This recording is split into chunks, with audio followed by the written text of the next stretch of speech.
Last warning.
ಕಂಸರಿಟ್ಟು ಹೋಯ್ತು ಗೆಲ್ತೆ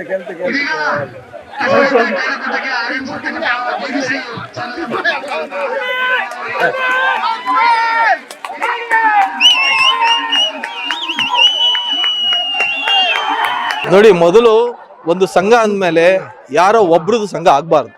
ಪ್ರತಿಯೊಬ್ರು ಪಾಲ್ಗೊಳ್ಳುವ ಮೂಲಕ ಪ್ರತಿಯೊಬ್ಬರ ಪಾಲ್ಗೊಳ್ಳುವಿಕೆನೆ ಒಂದು ಸಂಘಕ್ಕೆ ಸಾಧ್ಯತೆ. ಆಗೆಲ್ಲರೂ ಪಾಲ್ಗೊಂಡ್ರೆ ಮಾತ್ರ ಆ ಸಂಘಕ್ಕೂ ಒಂದು ಶಕ್ತಿ. ಆ ಹಿನ್ನೆಲೆಯಲ್ಲಿ ಈ ಕ್ರೀಡಾಕೂಟ ನಮ್ಮ ಸಂಘದ ಒಗ್ಗಟ್ಟಿಗೂ ಕೂಡ ಪ್ರಮುಖ ಕಾರಣ. ನೀವು ನೋಡ್ತಾ ಇರೋ ಎಲ್ಲಾ ತಾಲೂಕಿನಿಂದಲೂ ಪತ್ರಕರ್ತರು ಇಲ್ಲಿಗೆ ಆಗಮಿಸಿದ್ದಾರೆ. ಅದು ಯಾಕೆ ಬಂದಿದ್ದಾರೆ ಅಂತಂದ್ರೆ ನಮ್ಮ ಇದಕ್ಕೋಸ್ಕರ ಬಂದಿಲ್ಲ, ಎಲ್ಲರೂ ಸಂಘದೊಳಗೆ ಇದೀವಿ ಅನ್ನೋದೇ ಅವ್ರ ಇದು. ಆಗೆಲ್ಲರೂ ಬಂದು ಇಲ್ಲಿ ಕ್ರೀಡಾ ಸ್ಫೂರ್ತಿಯನ್ನ ಪಾಲ್ಗೊಳ್ತಾರೆ. ಇದ್ರ ಜೊತೆ ಗ್ರಾಮೀಣ ಕ್ರೀಡೆಗಳಲ್ಲಿ ಪತ್ರಕರ್ತರು ಪಾಲ್ಗೊಳ್ಳೋದಿದೆಯಲ್ಲ, ಆ ಪತ್ರಕರ್ತರು ಪಾಲ್ಗೊಳ್ಬೇಕು ಅಂತ ಹೇಳಿ ನಾವು ಈ ಕೆಸರುಗದ್ದೆ ಕ್ರೀಡಾಕೂಟವನ್ನು ಆಯೋಜನೆ ಮಾಡಿದ್ದೀವಿ. ಇದಕ್ಕೆ ತುಂಬಾ ಉತ್ತಮವಾದಂತಹ ಪ್ರತಿಕ್ರಿಯೆಯೊಂದಿಗೆ ಎಲ್ಲಾ ಪತ್ರಕರ್ತರು ಆಗಮಿಸಿದ್ದಾರೆ. ಎಲ್ಲರೂ ಸಂತೋಷ ಪಡ್ತಾರೆ. ಎಲ್ಲಾ ಕ್ರೀಡೆಗಳಲ್ಲಿ ಪಾಲ್ಗೊಳ್ತಾ ಇದ್ದಾರೆ. ತಾವು ಕೂಡ ಬನ್ನಿ, ಒಂದ್ಸಲ ಪಾಲ್ಗೊಳ್ಳಿ. ದಯವಿಟ್ಟು ಬಂದು ಪಾಲ್ಗೊಳ್ಳುವ ಮೂಲಕ ಈ ಕ್ರೀಡಾಕೂಟವನ್ನು ಯಶಸ್ವಿ ಮಾಡಿ ಅಂತ ಹೇಳಿ ಪ್ರಾರ್ಥಿಸ್ತೀನಿ. ಈಗ ನಮ್ಮ ಈ ಕೆಸರುಗದ್ದೆಗೆ ಸಂಬಂಧಪಟ್ಟಂತೆ, ಈ ಸ್ಪರ್ಧೆಗೆ ಸಂಬಂಧಪಟ್ಟಂತೆ ಅವ್ರ ವಿಶ್ಲೇಷಣೆ ಹೆಂಗ್ ಮಾಡ್ತಾರೆ ಅಂತ ನೋಡೋಣ. ಸರ್, ಯಾವ ರೀತಿ ವಿಶ್ಲೇಷಣೆ ಮಾಡ್ತಾರೆ? ಫಸ್ಟ್ ಟೈಮ್ ನಮ್ಮ ಸಂಘದಿಂದ ಈ ತರದ ಒಂದು ಕಾರ್ಯಕ್ರಮ ಆಯೋಜನೆ ಮಾಡಿದ್ದಾರೆ ಸರ್. ನಾವು ಫಸ್ಟ್ ಟೈಮ್ ನೋಡ್ತಾ ಇರೋದು ಇದು. ನಮ್ಮ ಕಡೆ ಈ ತರದೆಲ್ಲ ಗೇಮ್ಗಳು ಇದೆ ಫಸ್ಟ್ ಟೈಮ್ ನೋಡ್ತಾ ಇರೋದು. ಎಲ್ಲ ಬಹಳ ಉತ್ಸಾಹದಲ್ಲಿ ನಮ್ಮ ಕೊಲೀಗ್ಸ್ ಎಲ್ಲ ಆಟಾಡ್ತಾ ಇದಾರೆ. ನಾವು ಆಟಾಡೋಣ ಬೇಡವಾ ಅಂತ ನೋಡ್ತಾ ನಿಂತಿದ್ದೀನಿ. ಈಗ ನೆಕ್ಸ್ಟ್ ಡಿಸೈಡ್ ಮಾಡಿ ನಾವು ಹೋಗ್ತೀವಿ. ಹೇಳ್ತಾ ಇದಾರೆ, ಬೀಳ್ತಾ ಇದಾರೆ, ಬಿದ್ದು ಎದ್ದು ಆಟಾಡ್ತಾ ಇದಾರೆ. ಚೆನ್ನಾಗಿದೆ. ನೀವು ಬೇಗ ಬಂದ್ರೆ ನೀವು ಆಟಾಡ್ಬೋದು. ಸ್ಪರ್ಧೆಗೆ ಇಳಿಬೇಕು, ಕೆಸರು ಓಡಬೇಕು ಅಂತ ಡಿಸೈಡ್ ಮಾಡಿದ್ರಿ? ಡಿಸೈಡ್ ಮಾಡಿ ಈಗ ನೋಡ್ತಾ ಇದೀವಿ. ಇನ್ನೇನ್ ಸ್ವಲ್ಪ ಹೊತ್ತಿಗೆ ಹೋಗ್ತೀನಿ. ಈಗ ನೀವು ಬನ್ನಿ, ಒಟ್ಟಿಗೆ ಹೋಗೋಣ. ಇಲ್ಲ, ಇವರು ಈಗ ತಾನೆ ಇನ್ನೊಬ್ರು ನಮ್ಮ ಬನವಾಸೆ ಮಂಜು ಅವರು ಇದ್ದಾರೆ. ಇವ್ರು ಹೇಳಿದ್ರು ನನ್ನ ಕೈಲಿ ಆಗೋದು ಇಲ್ಲ, ನಾನು ಮಾಡೋದು ಇಲ್ಲ ಅಂತ ಅವಾಗ ತಾನೇ ಹೇಳಿದ್ರು. ತಿತ್ತಿಸ್ ಡೈಲಾಗು. ಇವಾಗ ನಿಮ್ಮ ಹತ್ರ ಸುಳ್ಳು ಹೇಳ್ತಿದ್ದಾರೆ. ಇವ್ರೇನು ಇದಾದ್ರೆ ಈ ಕ್ಯಾಮ್ರಾ ಎದುರಿಗೆ ಇವ್ರು ಈಗಲೇ ಬಟ್ಟೆ ಬಿಚ್ಚಾಕ ಓಡ್ಬೇಕು. ಈಗ ಪ್ಯಾಂಟ್ ಅಲ್ಲಿ ಓಡಕ್ ಕಷ್ಟ ಆಗುತ್ತೆ. ಶಾರ್ಟ್ಸ್ ಹಾಕೊಂಡು ಓಡಾಡ. ನಾವು ಮಂಜಣ್ಣ ಮತ್ತೆ ಮೆಹಬೂಬ್ ಸರ್ ಎಲ್ಲ ಸೇರಿ ಒಟ್ಟಿಗೆ ಹೋಗೋಣ. ಪೃಥ್ವಿಯವರೇ ನಮಸ್ತೆ. ನಮಸ್ಕಾರ ಸರ್. ಇಂಥ ಒಂದು ಕ್ರೀಡೆ ನಡೆಸಬೇಕು ಅಂತ ನಿಮ್ಗೆ ಹೆಂಗ ಅನಿಸ್ತು? ಈಗ ನಮ್ಮ ಹಾಸನ ಜಿಲ್ಲೆಯ ಪತ್ರಕರ್ತರು ಮತ್ತು ಸಂಘದಲ್ಲಿ ಹಿಂದಿನಿಂದಲೂ ಒಂದು ಚರ್ಚೆಯಲ್ಲಿತ್ತು ಈ ವಿಚಾರ. ಗ್ರಾಮೀಣ ಕ್ರೀಡಾಕೂಟವನ್ನು ಮಾಡಬೇಕು ಪತ್ರಿಕಾ ದಿನಾಚರಣೆ ಪ್ರಯುಕ್ತ ಅಂತ. ಈ ಸಂದರ್ಭದಲ್ಲಿ ಈ ವರ್ಷ ಈ ಗಳಿಗೆ ಕೂಡು ಬಂತು ಅಂತಾರಲ್ಲ, ಹಾಗೆ ಕಾಲ ಕೂಡು ಬಂದಿದೆ. ಅದು ವಿಶೇಷವಾಗಿ ನಮ್ಮ ಆಲೂರು ತಾಲೂಕು ಇದರ ಆತಿಥ್ಯವನ್ನು ವಹಿಸ್ಕೊಂಡಿರುವಂಥದ್ದು ನಮಗೆ ಒಂದು ಹೆಮ್ಮೆಯ ವಿಚಾರ. ನಮ್ಮ ಹಾಸನ ಜಿಲ್ಲಾ ಕಾರ್ಯನಿರತ ಪತ್ರಕರ್ತರ ಸಂಘದ ಸಹಯೋಗದಲ್ಲಿ ಮತ್ತು ಕರ್ನಾಟಕ ರಾಜ್ಯ ಕಾರ್ಯನಿರತ ಪತ್ರಕರ್ತರ ಸಂಘದ ಸಹಯೋಗದಲ್ಲಿ ನಾವು ಏನಿದು ಗ್ರಾಮೀಣ ಕ್ರೀಡಾಕೂಟವನ್ನು ಆಯೋಜನೆ ಮಾಡಿದ್ದೀವಿ. ಇದು ನಮ್ಮ ಪತ್ರಕರ್ತರಿಗೆ ಒಂದು ಗ್ರಾಮೀಣ ಸೊಗಡನ್ನು ಒಂದು ಹಂಚುವ ಮತ್ತು ಸ್ನೇಹ ಸಮ್ಮೇಳನ. ಇಡೀ ಜಿಲ್ಲೆಯ ಎಲ್ಲ ತಾಲೂಕಿನಿಂದ ಬಂದಿರುವಂತಹ ಪತ್ರಕರ್ತರು ಇವತ್ತಿಲ್ಲಿ ಸೇರ್ಕೋತಾ ಇದೀವಿ. ಒಬ್ಬರನ್ನೊಬ್ಬರು ಇನ್ನೂ ಹೆಚ್ಚಿನ ಪರಿಚಯ, ಆತ್ಮೀಯತೆ ಬೆಳೆಯುವ ಒಂದು ಸುಸಂದರ್ಭ ಇದಾಗಿದೆ ಅಂತ ಈ ಸಂದರ್ಭದಲ್ಲಿ ಹೇಳ್ತೀನಿ. ಯಾಕೆಂದ್ರೆ ಪತ್ರಕರ್ತರು ಅಂದ್ರೆ ತುಂಬಾ ಸ್ಟೈಲಿಸ್ಟ್ ಆಗಿರ್ತಾರೆ, ಒಳ್ಳೆ ಬಟ್ಟೆ ಹಾಕೊಂಡು ತುಂಬಾ ನೀಟಾಗಿರ್ತಾರೆ. ಅಂತವ್ರು ಈ ಕೆಸರು ಒಳಗಡೆ ಎಲ್ಲ ಓಡಾಡ್ತಾರೆ ಅಂತ ಈ ಸ್ಪರ್ಧೆ ಭಾಗವಹಿಸ್ತಾರೆ. ಈ ಸ್ಪರ್ಧೆ ಯಶಸ್ವಿಯಾಗಿ ನಡೆಯುತ್ತೆ ಅಂತ ನಿಮ್ಗೆ ಹೆಂಗ ಅನಿಸ್ತು?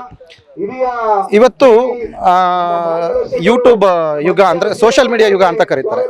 ಎಲ್ಲರೂ ಅದರಲ್ಲಿ ನೋಡ್ಬಿಟ್ಟು ಕೆಸರುಗದ್ದೆ ಗ್ರಾಮೀಣ ಕ್ರೀಡಾಕೂಟ ಅಂತ ನೋಡ್ಬಿಟ್ಟು ಲೈಕು ಶೇರ್ ಮಾಡೋದ್ರಲ್ಲೇ ಇದ್ರು, ಕಾಲ ಕಳೀತಾ ಇದ್ರು. ಇವತ್ತು ನಾವು ಪ್ರಾಕ್ಟಿಕಲಿ ಅದನ್ನ ಮಾಡುವಂತ ಸಂದರ್ಭ ಬಂದಿದೆ. ಇವತ್ತು ನಮ್ಮ ಪತ್ರಕರ್ತರು ರೂರಲ್ ಅರ್ಬನ್ ಟೌನಲ್ಲಿರುವಂಥವ್ರು ಮತ್ತು ಗ್ರಾಮೀಣ ಭಾಗದಲ್ಲಿರುವಂಥವ್ರು ಎರಡೂ ಕಡೆ ಪ್ರತಿನಿಧಿಸುವಂಥ ಪತ್ರಕರ್ತರಿದ್ದಾರೆ. ಸೊ ಎಲ್ಲರಲ್ಲೂ ಒಂದು ಹುಮ್ಮಸ್ ಕಾಣ್ತಾ ಇದೆ. ಇವತ್ತು ನೀವು ಇಲ್ಲಿ ನೋಡ್ಬೋದು ಬಂದಿರುವಂಥ ಒಂದು ನಮ್ಮ ಪತ್ರಕರ್ತರ ಸಂಖ್ಯೆ ಮತ್ತು ಅವರಲ್ಲಿರೋ ಹುಮ್ಮಸ್ಸು. ಸೊ ಪ್ರತಿಯೊಬ್ಬರು ಇದರಲ್ಲಿ ಭಾಗವಹಿಸೋಕ್ಕೆ ಒಂದು ಆತ್ಮಾಭಿಮಾನದಿಂದ ಬಂದಿದ್ದಾರೆ. ಇದು ಯಶಸ್ವಿ ಆಗೇ ಆಗುತ್ತೆ. ಇದಕ್ಕೆ ಎಲ್ಲ ಪತ್ರಕರ್ತರ ಒಂದು ಸಹಕಾರ ಇದೆ ಅಂತೇಳಿ ಈ ಸಂದರ್ಭದಲ್ಲಿ ನೀವೆಲ್ಲ ಸೇರಿ ಇಂಥ ಒಂದು ಕ್ರೀಡಾಕೂಟನ ಆಯೋಜನೆ ಮಾಡಿದ್ದೀರಿ. ಏನು ಇದರ ಹಿನ್ನೆಲೆ ಏನು, ಯಾಕೆ ಈ ಥರ ಆಯೋಜನೆ ಮಾಡಬೇಕು ಅಂತ ಬಂತು ನಿಮಗೆ? ಈಗ ಇವತ್ತಿನ ಇದರಲ್ಲಿ ಅಂದರೆ ಇವತ್ತಿನ ಏನು ಇದರಲ್ಲಿ ಗ್ರಾಮೀಣ ಕ್ರೀಡೆಗಳು ಮಾಯವಾಗ್ತಿದ್ದಾವೆ. ಅದರಂತೆ ಎಲ್ಲ ಪತ್ರಕರ್ತರು ಕೂಡ ಒಂದು ವಿಶೇಷವಾಗಿ ಇರಲಿ, ಇದೊಂದು ಕೆಸರುಗದ್ದೆ ಓಟ, ಕೆಸರುಗದ್ದೆ ಆಟ ಎಲ್ಲ ಹಿಂದೆ ಗ್ರಾಮೀಣ ಪ್ರದೇಶಗಳ ಆಟ ಅಂತ ಆಟಗಳು, ಅದನ್ನು ಪುನಃ ಇದೇ ಥರ ಪತ್ರಕರ್ತರು ಈ ಥರ ಆಟವಾಡಿ ಮುಂದಿನ ಒಂದು ಗ್ರಾಮೀಣ ಆಟಗಳನ್ನ ಒಂದು ಪ್ರೋತ್ಸಾಹನ ಕೊಡಬೇಕು ಅನ್ನೋದು ಉದ್ದೇಶದಿಂದ ಇವತ್ತು ಹಾಸನ ಕಾರ್ಯನಿರತ ಪತ್ರಕರ್ತರ ಸಂಘ ಮತ್ತು ಆದೂರು ಕಾರ್ಯನಿರತ ಪತ್ರಕರ್ತರ ಸಂಘದ ಜಂಟಿಯಾಗಿ ಇವತ್ತು ಕಾರ್ಯಕ್ರಮವನ್ನು ಇಲ್ಲಿ ಬಹಳ ಅಚ್ಚುಕಟ್ಟಾಗಿ ಅದ್ದೂರಿಯಾಗಿ ಕಾರ್ಯಕ್ರಮವನ್ನು ನಡೀತೇವೆ. ವಸಂತ ಅವರೇ, ನೀವು ಹಿರಿಯ ಪತ್ರಕರ್ತರು, ನೀವು ಅಲ್ಲಿಂದ ಹೊಳೆನರಸೀಪುರದಿಂದ ಬಂದಿದ್ದೀರಿ. ಇಲ್ಲಿ ಯಾವ ರೀತಿ ಕೆಸರುಗದ್ದೆ ಸ್ಪರ್ಧೆ ನಡೀತೆ ಅಂತ ಹೇಳಿ? ನಿಜವಾಗ್ಲೂ ಸಹ ಇದೊಂದು ಒಳ್ಳೆಯ ಬೆಳವಣಿಗೆ. ಇದು ಜಿಲ್ಲಾ ಪತ್ರಕರ್ತರ ಸಂಘದ ವತಿಯಿಂದ ಇಂತಹ ಒಂದು ಕ್ರೀಡಾಕೂಟವನ್ನು ಆಯೋಜಿಸಿರುವುದು ಒಳ್ಳೆಯ ಬೆಳವಣಿಗೆ ಆಗಿದೆ.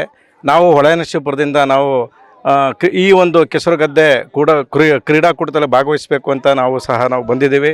ತುಂಬ ಚೆನ್ನಾಗಿದೆ. ಇಲ್ಲಿಯ ವಾತಾವರಣ ಸಹ ತುಂಬ ಚೆನ್ನಾಗಿದೆ. ಇಲ್ಲಿ ಆಯೋಜಿಸಿರುವಂತಹ ಗ್ರಾಮಸ್ಥರಿಗೂ ಸಹ ನಾನು ತುಂಬ ಧನ್ಯವಾದಗಳನ್ನು ಹೇಳಲಿಕ್ಕೆ ನಾನು ಇಷ್ಟಪಡ್ತೇನೆ. ಪ್ರತಿಯೊಬ್ಬರೂ ಸಹ ಸೋಲು ಗೆಲುವು ಇದ್ದದ್ದೇ ಅದು. ಸೊ ಯಾರೂ ಸಹ ನಾವು ಸೋತು ಅಂತ ಬೇಜಾರು ಮಾಡ್ಕೊಳ್ಳೋದಲ್ಲ. ಸೊ ಪ್ರತಿಯೊಬ್ಬರೂ ಸಹ ಗೆಲ್ಲಲೇಬೇಕು ಅಂತ ಹೇಳಿ ಈ ಒಂದು ಕ್ರೀಡಾಕೂಟಕ್ಕೆ ಬಂದಿದ್ದಾರೆ. ಎಲ್ರಿಗೂ ಸಹ ಶುಭವಾಗಲಿ ಅಂತ ಹೇಳಿ ನಾನು ಶುಭ ಹಾರೈಸ್ತೀನಿ. ನೀವು ಏನಾರ ಭಾಗವಹಿಸ್ತೀರಾ ಇದರಲ್ಲಿ ಕ್ರೀಡೆ ಒಳಗಡೆ? ಇಲ್ಲ, ನಾವು ಸಹ ಭಾಗವಹಿಸಬೇಕು ಅಂತ ಹೇಳಿ ನಾವು ಬಂದಿದ್ವಿ. ಆದರೆ ನಾವು ಈ ಚಡ್ಡಿ ಬರೀ ತಂದಿಲ್ಲ, ಪರಿಸ್ಥಿತಿ ಹದಗೆಟ್ಟಿರೋದ್ರಿಂದಾಗಿ ನಮಗೆ ಸ್ವಲ್ಪ ಆರೋಗ್ಯದಲ್ಲಿ ಏರುಪೇರು ಇರೋದ್ರಿಂದಾಗಿ ನಾನು ಇದರಲ್ಲಿ ಕ್ರೀಡಾಕೂಟದಲ್ಲಿ ಭಾಗವಹಿಸ್ತಾರೆ. ಆದರೆ ಪ್ರೋತ್ಸಾಹಿಸ್ತೀನಿ ಸರ್. ನಿಮ್ಮೂರಲ್ಲಿ ಒಂದು ಒಳ್ಳೆ ಸ್ಪರ್ಧೆ ನಡೀತಾ ಇದೆ, ಇದ್ರ ಬಗ್ಗೆ ಏನು ಹೇಳಕ್ಕೆ ಇಷ್ಟಪಡ್ತೀರಾ? ನಮಗೆ ತುಂಬಾ ಖುಷಿ ಆಗ್ತಾ ಇದೆ. ಯಾವಾಗಲೂ ಈ ಥರ ಆಟ ಆಡಿಸಿರ್ಲಿಲ್ಲ. ಈ ವರ್ಷ ನಮ್ಮ ಬ್ಯಾಡರಳ್ಳಿ ಗ್ರಾಮದಲ್ಲಿ ಈ ಗದ್ದೆ ಕೆಸರಿನ ನೋಟ ಆಟ ಆಡಿಸ್ತಿದ್ದಾರೆ. ನಮಗೆ ತುಂಬ ಖುಷಿ ಆಗತಾ ಇದೆ. ತುಂಬ ಸಂತೋಷವಾಗಿದೆ ನಮಗೆ ನೋಡೋಕ್ಕೆ. ಇವತ್ತು ಈ ಪತ್ರಕರ್ತರ ಕ್ರೀಡಾಕೂಟ ನಡೀತಾ ಇದೆ, ಅದು ನೋಡಕ್ ಬಂದಿದ್ದಾರೆ. ಏನು ಅನಿಸ್ತಾ ಇದೆ ನಿಮಗೆ? ನಮಗೆ ತುಂಬ ಖುಷಿ ಆಗ್ತೈತಿ. ನಿಮ್ಮ ಹೆಸರು? ನಮ್ಮ ಹೆಸರು ತಂಗಿಯಮ್ಮ ಅಂತಾನೆ. ನೀವು ನೋಡಕ್ ಬಂದಿದ್ದೀರಿ, ಏನು ಅನಿಸ್ತಾ ಇದೆ? ಏನ್ ತುಂಬ ಖುಷಿ ಆಗ್ತೈತಿ. Okay, thank you. ಮಗಳ, ನಿಮ್ಮ ಹೆಸರು? ಜಾಹ್ನವಿ. ಏನು ಓದ್ತಾ ಇದೀಯಾ? First standard. First standard. ಯಾವ ಸ್ಕೂಲು? GNHS. ಹೌದಾ, ಚೆನ್ನಾಗಿ ಓದ್ತೀಯಾ? ಹೌದಾ. ಏನು ಅನಿಸ್ತಾ ಇದೆ ಸ್ಪೋರ್ಟ್ಸ್ ಎಲ್ಲ ನೋಡಿ ನಿಮಗೆ? ಚೆನ್ನಾಗಿ ಅನಿಸ್ತೈತಿ. ಖುಷಿ ಆಗ್ತಿದ್ಯಾ? ನಿನಗೂ ಓಡ್ಬೇಕು ಅನಿಸ್ತಾ ಇದೆಯಾ? ಇಲ್ಲ, ಓಡಲ್ವಾ ನೀನು? ನಾ ಸಾಯಿತ್ರಮ್ಮ. ಇದ್ರ ಬಗ್ಗೆ ಏನು ಅನ್ಸುತ್ತೆ ನಿಮಗೆ ನೋಡಿ ಖುಷಿ ಆಗ್ತಿದೆ? ತುಂಬ ಖುಷಿ ಆಗ್ತೈತೆ. ಇದು ನಮ್ಮ ಜೀವನದಲ್ಲೇ ನೋಡಿರಲಿಲ್ಲ.